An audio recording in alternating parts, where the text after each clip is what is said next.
Bonjour chers élèves, donc voilà une nouvelle vidéo sur la partie nucléaire où je vais traiter un QCM et le corrigé du baccalauréat 2013 option sciences maths. Pour les élèves de SVT et surtout de SVT, je vous conseille d'aller d'abord voir la vidéo précédente que j'ai déjà sur la chaîne où j'ai traité tous les sujets depuis 2012 jusqu'à 2019 qui ont été proposés dans l'option PC. Dans cette vidéo-là, vous allez trouver toutes les questions classiques qu'on pose dans la physique nucléaire. D'accord? Pourquoi j'ai choisi de faire une vidéo supplémentaire? Parce que dans ces sujets-là, il y a une partie qui n'a pas été traitée en détail. C'est tout ce qui concerne la fusion et la fission nucléaire, comment calculer le rendement d'une fusion nucléaire et comment calculer l'énergie ou bien la masse, par exemple, d'uranium nécessaire pour produire telle ou telle énergie. Donc c'est pourquoi j'ai choisi de traiter ces sujets-là et qui a été l'objet de sujet 2013, que ce soit en session normale ou en session de rattrapage de l'option sciences maths. On va commencer d'abord par un petit QCM pour vous tester un petit peu. Donc, première question.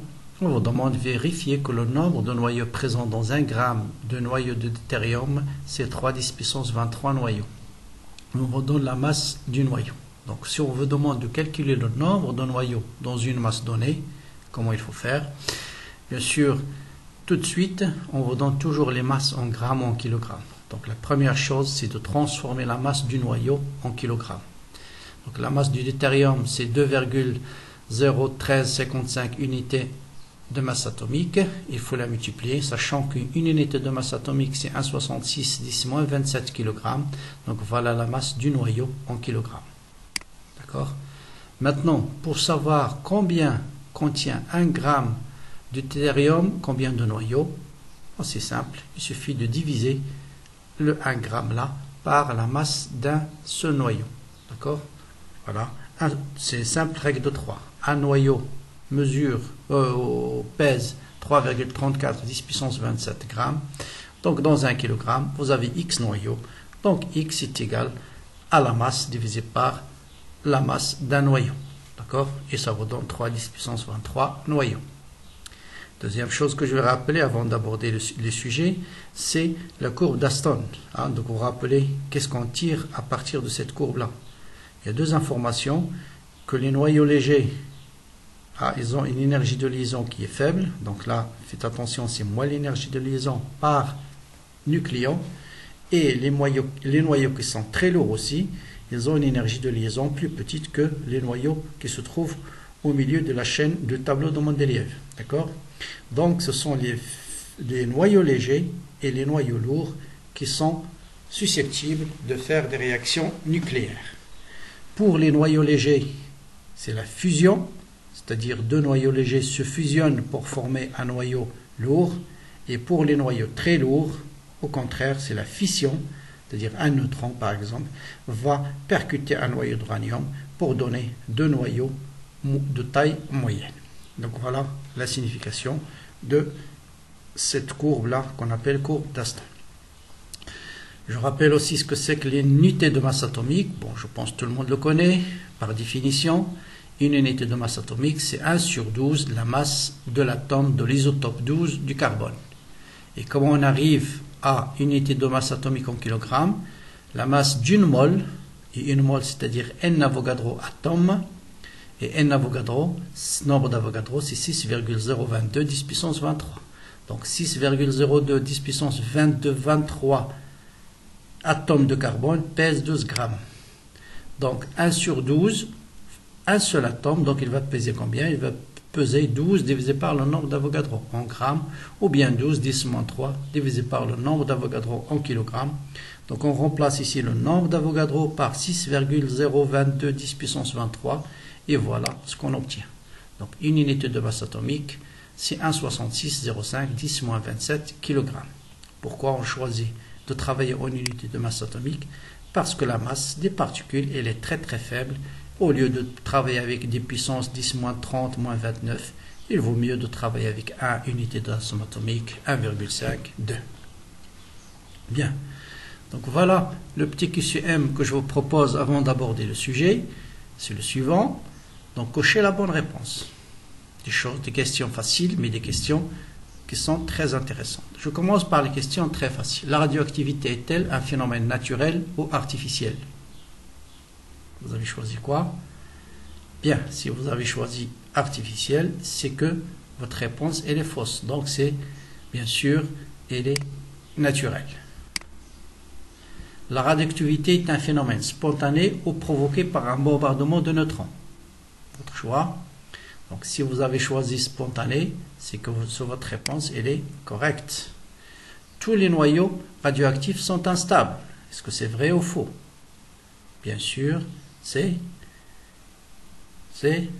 vrai. Pourquoi? Parce que par définition, un noyau radioactif va se désintégrer, donc il est instable.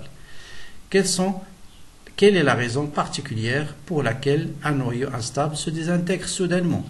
Est-ce que un noyau se désintègre quand j'ai oublié de noter l'énoncé, c'est pas grave. Un noyau se désintègre quand un de ses voisins s'est désintégré. Il n'y a pas de raison particulière sur la chaîne, sur le choix de l'instant des désintégrations. Autrement dit, la désintégration se fait au hasard. Bon, oublions ces deux propositions. Quelle est la bonne réponse entre les deux? Se désintègre quand un de ses voisins s'est désintégré, ou bien c'est un phénomène aléatoire. Et bien sûr, la bonne réponse, la radioactivité est un phénomène aléatoire. C'est pourquoi on utilise les lois de probabilité. Lors de la désintégration d'un noyau père, le noyau fils, c'est-à-dire celui qui résulte de la désintégration, est-il moins instable que le noyau père, plus instable que le noyau père? C'est-à-dire son instabilité diminue ou bien son instabilité augmente. Faites très attention à la question. Donc, bien sûr, le noyau fils, il est plus stable, autrement dit, moins instable. Hein? Plus stable, ça signifie moins instable. Maintenant, voilà des questions plus intéressantes, à mon avis. Les transformations nucléaires obéissent toujours aux lois suivantes. À vous de cocher la bonne réponse. Est-ce que conservation de nombre de charges et de nombre de masse, c'est vrai ou faux? À votre avis, vous avez choisi? Bien sûr, c'est vrai. Donc, vous avez conservation de Z et de A. Maintenant, conservation du nombre de protons et du nombre de neutrons. Est-ce que c'est vrai ou faux? Bien sûr, c'est faux. Parce que dans une désintégration, le nombre de protons peut changer. Ah, d'accord. Conservation de la masse. Est-ce que c'est vrai? Et bien sûr, c'est faux. On l'appelle d'ailleurs, on calcule le défaut de masse d'une réaction, ça veut dire la masse delta M n'est pas égale à 0. Et enfin, est-ce qu'il y a conservation de l'énergie? Et bien sûr, l'énergie se conserve, on ne peut pas créer de l'énergie au hasard. Donc l'énergie se conserve, plus le nombre de masses et le nombre de charges. Maintenant, voilà une question, il faut faire très très attention. Soit un échantillon de noyau radioactif dont le temps de demi-vie T1,5 égale 30 secondes. Quelle est la valeur de la constante de temps correspondante? 0,03 secondes, seconde moins 1, 43 secondes, seconde moins 1. Toujours essayer de faire par élimination. Quelle est la valeur de la constante de quoi? De temps.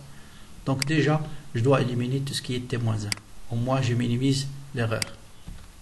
Bien. Maintenant, quelle est la constante de temps? D'accord? Vous allez toujours penser à lambda. Lambda, c'est log de 2 sur T1,5, log de 2 divisé par T1,5. Et si vous faites log de 2 divisé par 30, vous allez trouver exactement 0,023. Vous voyez ici? Et ça peut vous induire en erreur. Faites très attention.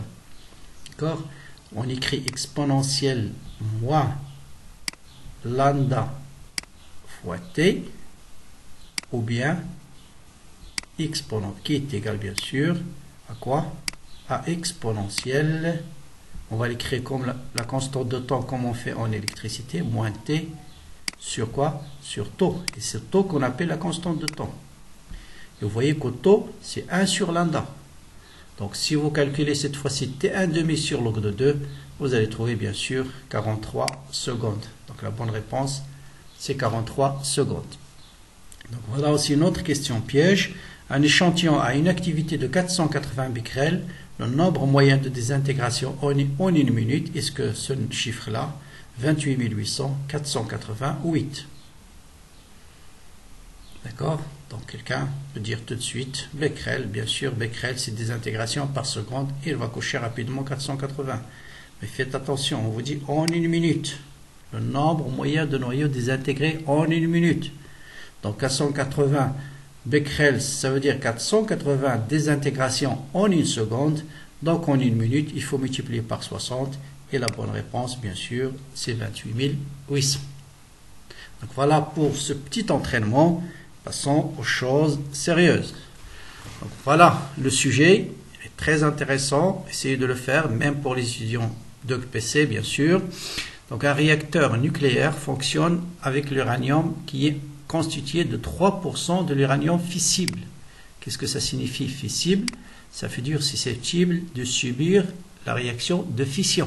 Ça veut dire lorsqu'il est bombardé par un neutron, il va subir une réaction de fission. Et 97% qui est non fissible. Ça veut dire qu'il peut pas, on ne peut pas avoir une réaction de fission avec l'uranium 238. La production de l'énergie au sein de cette centrale nucléaire est basée sur la fission de l'uranium 235. Donc seul l'uranium 235 peut produire de l'énergie lorsqu'il est bombardé par des neutrons. Donc on va dans la masse de xénon, de SR, de l'uranium, neutron, 1 mégaélectron volt en joule, une unité de masse atomique en kilogrammes et en MeV par C carré. Donc on vous dit le noyau de l'uranium subit voilà la réaction de fission. Donc un neutron plus l'uranium donne le SRZ94 plus l'hexénon 54-140 plus X neutron. Déterminer X et Z. Première question. Ensuite, calculer en joules l'énergie libérée par la fission d'un gramme. Donc faites très attention, d'un gramme de l'uranium 235. Maintenant, pour produire une quantité d'électricité égale à 3,73 10 puissance 16 joules, un réacteur nucléaire de rendement 25% consomme une masse M de l'uranium enrichi. Exprimer M en fonction de W, delta O0, M0, R et P et calculer M. Donc voilà une question à 2 étoiles. Donc là, vraiment, c'est pour les meilleurs. Essayez de bien réfléchir. Essayez de le faire avant de regarder la solution, je vous conseille. Dans ce réacteur nucléaire, on trouve une faible quantité de nucléide 234 qui est radioactif alpha. La mesure de la radioactivité à l'instant t égale à 0 d'un échantillon uranium a donné à 0. Calculer la valeur de l'activité à t égale à t1,5 sur 4. Toujours. Hein? C'est un conseil que je répète souvent. Imaginons que quelqu'un est bloqué dans cette question. La question 4, elle est indépendante de la question 3. Il peut passer à la question 4 qui est beaucoup plus facile. Donc la seule question où il faut réfléchir dans cet exercice, c'est la question 3. Et tous les autres, vous pouvez les faire, que ce soit même SVT, PC, peuvent faire facilement toutes les questions, à part la question 3 qui paraît un peu difficile. Et on va voir, essayer d'expliquer la réponse. Surtout, j'ai regardé la réponse à cette question dans dans la bibliographie qui est complètement fausse. D'accord? Allons-y donc pour la correction. Bien. Bon, déterminant X et Z, bien sûr, pour déterminer X et Z, on doit faire la conservation de A et de Z. Donc A ici c'est 1 plus 235, ici 94, plus 140, plus quoi? Plus X fois 1. Faites attention, plus X fois 1, 235. Plus 1 égale à 94, plus 140, plus x fois 1. Pour le z, vous avez 0, plus 92, ça veut dire 82, c'est égal à quoi? Égal à z, plus 54, plus x fois 0, donc plus 0. Donc à partir de cette relation, on déduit z, et à partir de la première, on déduit x. Donc, vous avez l'émission de 2 neutrons. Maintenant, on veut calculer l'énergie libérée par la fission d'1 gramme d'uranium. Bon, qu'est-ce qu'il faut d'abord déterminer? Il faut déterminer l'énergie libérée par un seul noyau de l'uranium 235. Et ça, tout le monde sait comment faire. C'est delta M fois C carré. Bien. Bon, vous pouvez le calculer. Sinon, on va tout de suite faire le calcul, le calcul total. D'accord? Donc ça, vous pouvez remplacer et vous pouvez calculer la valeur en delta M, M en unité de masse atomique, C carré. Donc le résultat, oméga électron-volt. Quel est le nombre de noyaux dans la masse M0, c'est-à-dire dans un gramme? Donc, je viens de le démontrer.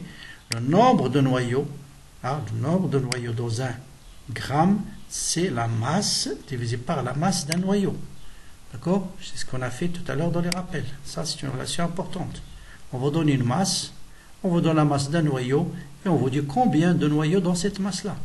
Le nombre de noyaux dans une masse donnée, c'est la masse divisée par la masse d'un noyau. Donc, faites tout simplement règle 3. Un noyau, sa masse, c'est grand M. Grand M, X noyaux dans une masse petit m. Petit m. Ou bien n noyaux, on va dire n. Voilà, n noyaux. D'accord? Donc n est égal à petit m divisé par grand m. D'accord? Donc ça, c'est l'énergie libérée par un seul noyau. Donc l'énergie libérée par la masse M0, c'est l'énergie libérée par un seul noyau multiplié par le nombre de noyaux total. Donc ça sera delta petit e fois M0 sur grand M. J'ai fait le calcul, vous pouvez le refaire. Pour sauf erreur, vous allez trouver 0,75 10 puissance 14 joules. D'accord? Donc ça, c'est l'énergie libérée par la masse de 1 gramme. Mais c'est surtout la méthode qu'il faut retenir. D'accord? Si on vous demande de calculer l'énergie libérée, non pas par la réaction de désintégration d'un noyau, mais par une masse donnée, il faut d'abord calculer l'énergie libérée par un seul noyau, ensuite déterminer le nombre de noyaux dans la masse qu'on vous propose et multiplier l'énergie que vous avez trouvée par le nombre de noyaux. Bien. Et si on fait l'application numérique, ça c'est le nombre de noyaux, c'est 2,56 10 puissance 16. Vous le multipliez par l'énergie qu'on a trouvée ici et vous allez trouver 0,75 10 puissance 14 joules. On continue à la question 3 maintenant. Donc je relis la question 3. Voilà, question 3. Faites très attention. Il y a deux choses. On veut produire, voilà, on veut produire cette énergie-là. Je vous donne des indications. On veut produire cette énergie-là par un réacteur nucléaire qui contient l'uranium enrichi. Or, on vous dit l'uranium enrichi, il contient combien? Uniquement 3% de l'uranium fissible. Donc, vous avez une masse M de l'uranium enrichi, petit m, uniquement 3%, ça qui est radioactif, qui est fissible. Donc, c'est uniquement cette partie-là qui est fissible, plutôt, non pas radioactif, c'est cette partie-là, 3%. Donc, on veut calculer le rendement de ce réactif-là pour qu'il nous donne cette énergie-là. Donc, d'abord, c'est quoi le rendement d'un réacteur, pardon, le rendement, c'est quoi? C'est ce qu'il nous donne sur l'énergie totale possible, comme les réactions chimiques. On vous dit par exemple calculer le rendement d'une réaction chimique, c'est ce qu'on obtient à la fin de la réaction sur ce qu'on devrait obtenir si la réaction était totale. Donc la même chose ici, le rendement, ce sera cette énergie divisée par l'énergie qu'on devrait obtenir si tous les noyaux de l'uranium sont fissibles. Voilà, donc on va aborder point par point. Voilà, donc d'abord je prends, on a dit on a M0, donc les données d'abord. D'accord, on connaît que M0, qui est de 1 gramme de l'uranium, produit une énergie delta E0. Ça on l'a déjà calculé dans la question précédente. Ça c'est l'énergie libérée par une masse de 1 gramme de l'uranium 235. Faites attention. Bien. Pour produire une quantité d'énergie électrique égale à ça, à W, le réacteur nucléaire a un rendement de 25%. Consomme une masse M de l'uranium qui contient 3% de l'uranium fissible. C'est ça où il faut jongler. D'accord? Donc là, il faut faire tout simplement petite règle de 3. Donc le rendement, c'est quoi? C'est l'énergie que nous offre ce réacteur nucléaire sur delta E. Delta E, c'est quoi? C'est l'énergie théorique que produirait la masse M de l'uranium. Donc la masse M de l'uranium, il va produire théoriquement combien d'énergie? Or, le réacteur, bien sûr, son rendement n'est pas à 100%. D'accord? Donc ça, c'est l'énergie théorique qu'aurait produit une masse M de l'uranium, qu'on va calculer, comme ce qu'on a fait pour déterminer delta E0. Et le rendement, c'est W sur delta E. Je veux bien que ce point soit clair. Je répète, le rendement c'est quoi? C'est ce que nous donne le réacteur comme une énergie nucléaire sur ce qu'on aurait obtenu si, théoriquement, c'est-à-dire si s'il n'y avait aucune perte. Voilà. Donc s'il n'y a pas de perte, normalement, si j'ai une masse de l'uranium, je dois obtenir delta E qu'on va essayer de calculer. D'accord? Mais bien sûr, dans un réacteur, il y a des pertes et le rendement n'est jamais égal à 100%. Donc on va essayer de calculer delta E. Donc delta E c'est quoi? Tout simplement, c'est l'énergie qu'on peut obtenir par la fission de une masse M de l'uranium. Mais sachant que dans cette masse, il n'y a que 3% de l'uranium 235. Voilà la chose qu'il faut retenir. Bien, là, on a démontré dans la question précédente quoi? On a montré que 1 gramme nous donne delta E0. Donc, une masse M de l'uranium, combien il contient de l'uranium 235? C'est P fois M. C'est là où il faut faire attention. C'est P fois M. Donc, il contient uniquement 3% de l'uranium 235. Donc, une masse M de l'uranium enrichi contient P fois M de l'uranium 235.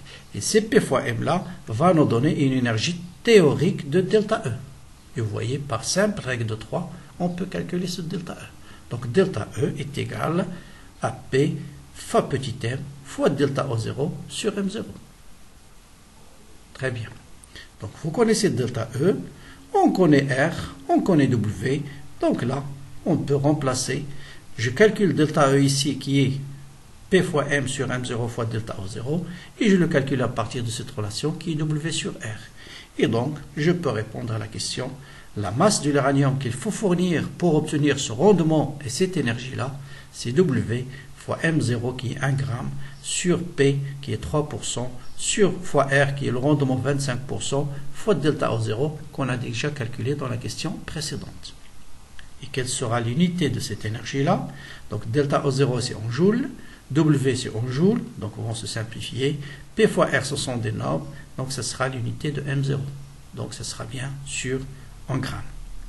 Voilà, quand on fait l'application numérique, vous allez trouver 63 10 puissance 2 grammes, c'est à peu près 66 kg de l'uranium. Donc vous voyez un peu cette question-là, donc essayez de la revoir. S'il y a des questions, je peux toujours revenir. Donc, d'accord? Donc, je reprends juste rapidement. Voilà ce que comprendre, c'est la signification d'un rendement d'un réacteur. Donc, le rendement, c'est l'énergie qu'il nous fournit sur l'énergie qu'il aurait dû fournir théoriquement, c'est-à-dire s'il n'y a aucune perte. Voilà, c'est très simple. Donc, M0 nous donne une énergie delta O0, c'est-à-dire 1 gramme de l'uranium. Deuxième point, faites attention, une masse M de l'uranium n'est pas fissible. Il n'y a que P fois M, c'est-à-dire 3% de l'uranium qui est fissible. Après, on a simple règle de 3 et on a répondu à la question. Je répète, ceux qui seront bloqués à cette question peuvent répondre à la question suivante que vous allez voir, elle est très facile. Donc là, on vous demande de calculer l'activité nucléaire de cet échantillon à l'instant T est égal à T1 demi sur 4, sachant son activité initiale. Là, vous avez deux méthodes. Vous avez une méthode classique, c'est A égale à A0 exponentielle moins lambda T. Je cherche l'activité à T1 demi sur 4. Je remplace T par T1 demi sur 4. Exponentielle T1 demi sur 4. Je sais que lambda fois T1 demi, c'est log de 2. Donc, j'ai exponentielle moins log de 2 sur 4. Que vous pouvez écrire exponentielle moins 1 quart log de 2. Donc, exponentielle log de 2 à la puissance 1 quart. Ou bien vous pouvez les calculer directement par la calculatrice et vous avez ceci. Bon, ça, je pense, c'est la méthode classique, tout le monde sait, je pense, comment remplacer ici T1 demi sur 4, T1 demi sur 4, remplacer T1 demi par, ou bien lambda par log de 2 sur T1 demi, en simplifiant par T1 demi, il vous reste A0 exponentielle moins log de 2 sur 4. On connaît A0, il est dans l'énoncé, ça vous pouvez le faire par calculatrice, mais ceux qui sont peuvent le remarquer que ceci peut se calculer de notre manière. Donc 1 quart, bon malheureusement 1 quart, allez je vais essayer d'écrire, 1 quart ln de 2, ln de 2 c'est quoi? c'est égal à ln de quoi? De 2, oh, c'est difficile d'écrire avec la souris, à la puissance 1 quart. Voilà, à la puissance 1 quart. Et autrement dit, vous allez avoir exponentielle moins log de 2 à la puissance 1 quart, c'est-à-dire 1 sur exponentielle log de 2 à la puissance quart, c'est-à-dire 1 sur 2 à la puissance 1 quart. Donc, ceci se calcule facilement, c'est A0 sur 2 à la puissance 1 quart. Mais, ceux qui ont suivi la vidéo que j'ai mis sur la série de révision sur le nucléaire, c'est-à-dire où j'ai traité tout le sujet de 2012 jusqu'à 2019, j'ai donné une autre méthode beaucoup plus rapide. Et la suivante. Vous savez que A à la puissance A, pour calculer l'activité à instant t est égal à n fois t1 demi, c'est tout de suite A0 sur 2 à la puissance n.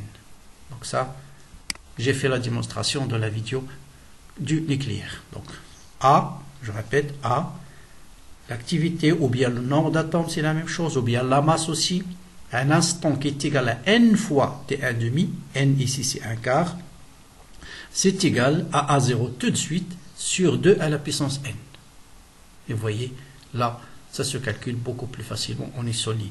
Et souvent, on vous demande de calculer l'activité à des temps qui sont du multiple de t1 demi, et dans ce cas-là, je vous conseille d'aller tout de suite vers cette formule A à la puissance n, A à l'instant t est égal à n fois t1 demi, c'est A0 sur 2 à la puissance n.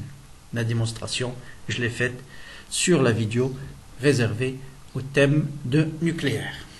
Voilà la formule. Donc ici ça peut être A, ça peut être M, ça peut être l'activité. Elle est valable pour les trois grandeurs. D'accord? Donc la masse à un instant n fois t1 demi, c'est la masse initiale divisée par 2 à la puissance n.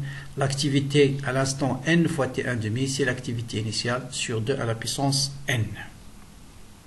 Maintenant je vais passer à sciences maths. Je crois que c'est 2012, donc c'est plutôt 2012 et non pas 2013, mais c'est pas grave, c'est toujours un sujet intéressant. Le sujet est le suivant, on vous dit l'énergie solaire provient de la réaction de fusion des noyaux d'hydrogène. Les physiciens s'intéressent à la production d'énergie nucléaire à partir de la réaction de fusion des isotopes. Là, premier exercice, on a traité la fission. Là, vous allez voir, on va traiter la fusion. D'accord? Donc voilà les données deutérium, tritium, la masse en unité de masse atomique.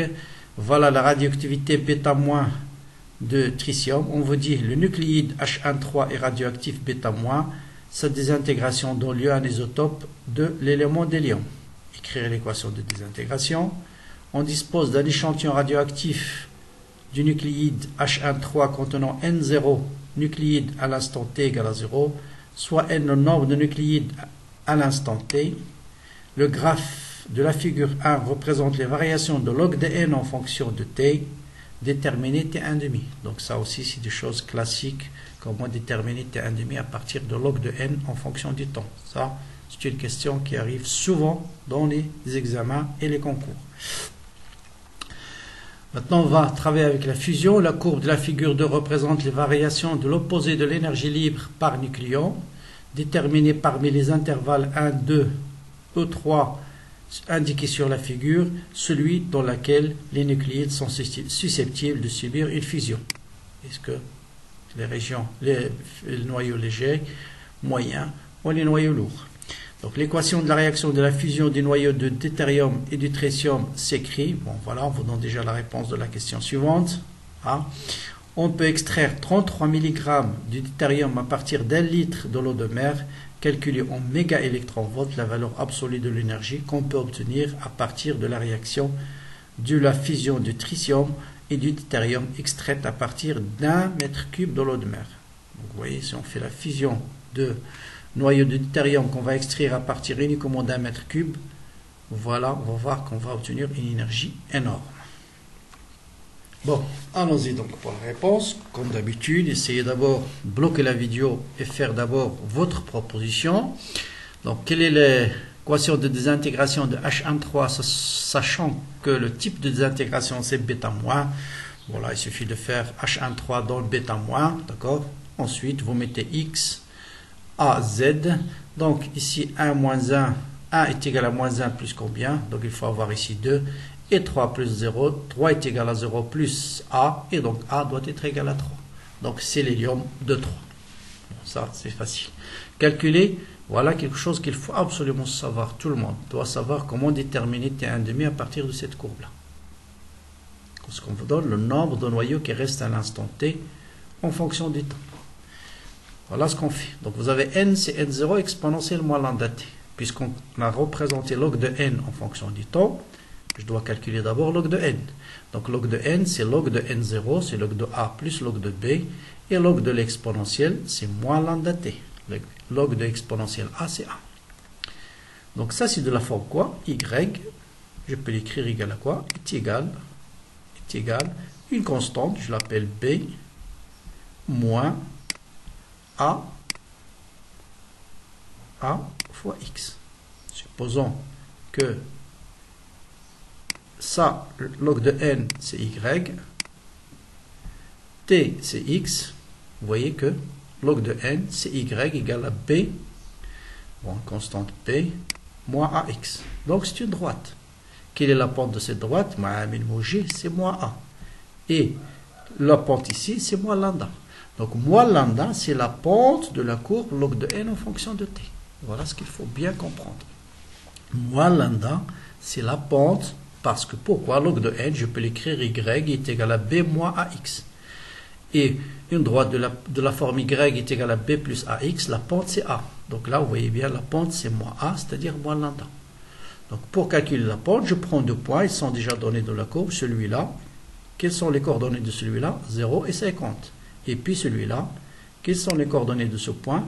C'est 22 et 48. Et la pente c'est quoi? C'est y2 moins y1 sur x2 moins x1. Et donc la pente, moins lambda, je répète, la pente c'est moins lambda, faites attention, mais on va voir, tout ça va être négatif, et les signes moins vont disparaître. Donc c'est y2 qui est égal à 50 moins y1, divisé par x2 qui est 0, parce que c'est le x de 50, moins 22 qui est y de 48. Et ceci, bien sûr, c'est moins 0,056. 568. L'unité, c'est quoi? Log de n n'a pas d'unité. T, c'est en année. Et le t se trouve au dénominateur, donc c'est année moins 1. Donc le signe moins avec le signe moins va disparaître. Et donc on arrive à lambda est égal à 0,0568 années. Donc le t1,5, bien sûr, c'est log de 2 sur lambda. Si on dérive ça, si je fais 1 sur lambda et je le multiplie par log de 2, je vais trouver 12,2 années. Donc c'est clair. Donc à partir de la courbe, log de n en fonction de t, je peux déduire lambda à partir de la pente. Et la pente c'est moins lambda, et bien sûr la pente elle est négative, donc lambda, bien sûr, il doit être positif. Bien, on continue. Donc vous voyez maintenant, ceux qui ont suivi l'exercice précédent, maintenant peuvent répondre facilement à ces questions-là. Donc d'abord, dans quelle région les noyaux sont susceptibles de fusionner? Bien sûr, c'est la région A, c'est les noyaux qui ont l'énergie de liaison la plus faible. Ce sont les noyaux légers. Ce sont les noyaux légers qui fusionnent. D'accord? Alors que les noyaux lourds se fissionnent. Hein? Faites la différence entre fusion et fission. D'accord? Pour produire des noyaux plus lourds ou avec plus de nucléons, donc plus stables. Donc, vous voyez, des noyaux instables vont fusionner pour former des noyaux plus stables. Alors que la fission, c'est un noyau lourd qui va se fissionner, instable, qui va se fissionner pour obtenir deux noyaux moins lourds qui sont plus stables. Bien. On vous dit énergie qu'on peut obtenir à partir d'un mètre cube d'eau de mer. Donc comme tout à l'heure, on va d'abord déterminer l'énergie qu'on obtient par la fusion de deux noyaux d'hydrogène. Donc voilà la réaction de fusion, on vous le donne. Donc, bien sûr, l'énergie, il suffit de calculer delta M fois C carré. Donc ça, tout le monde sait comment le calculer. Donc ça, vous remplacez les masses et vous allez trouver 17,5960 mégaélectronvolts. Maintenant, ce qu'on nous demande, c'est l'énergie qu'on peut obtenir à partir d'un mètre cube de l'eau de mer. Donc je dois savoir combien de noyaux de l'eau de mer. Donc dans un mètre cube, d'eau de mer contient 33 mg de deutérium. Donc combien de noyaux? Donc 33 divisé par la masse d'un noyau de deutérium. Donc faites attention, la masse ici est donnée en unité de masse atomique.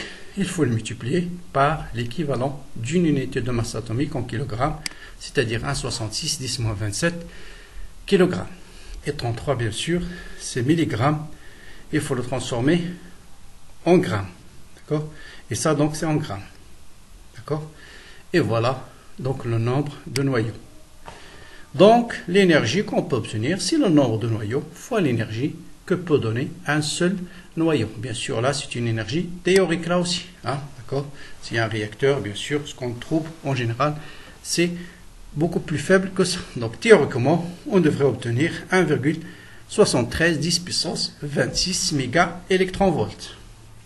Pour ces deux exercices qui s'intéressent à la fusion et la fission nucléaire, donc ça complète la vidéo que j'ai faite sur tous les sujets tous les sujets de l'option PC. Avec ça, je pense, vous avez largement suffisant de quoi répondre aux questions de physique nucléaire au prochain baccalauréat. Bonne chance. N'oubliez pas de laisser des commentaires, de partager la vidéo. À très bientôt.